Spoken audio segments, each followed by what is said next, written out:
waaw man maa ngi tudd Soxna Sène Sow ñu gën ma xam ci turu Ndey Sow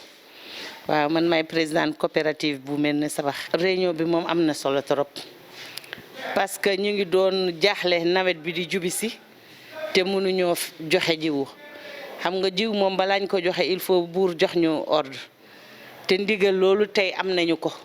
bu ñu permettre ñu commencer joxe sunu jiwu mun a préparer sunu nawet te ñaan yàlla nag mu defal ñu nawet bu barkel te sedd. en tout cas subvention bi moom baax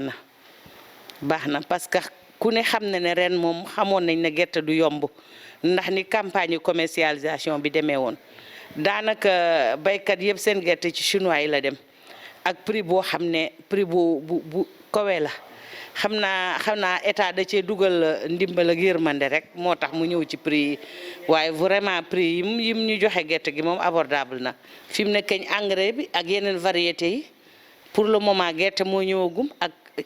mboq peut-être mais yeneen variétés yi nga xam ne nar na bokk ci campagne bi ñëwagul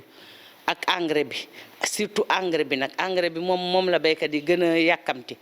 parce que boo xoolee engrais teel ko jot moo gën daal ci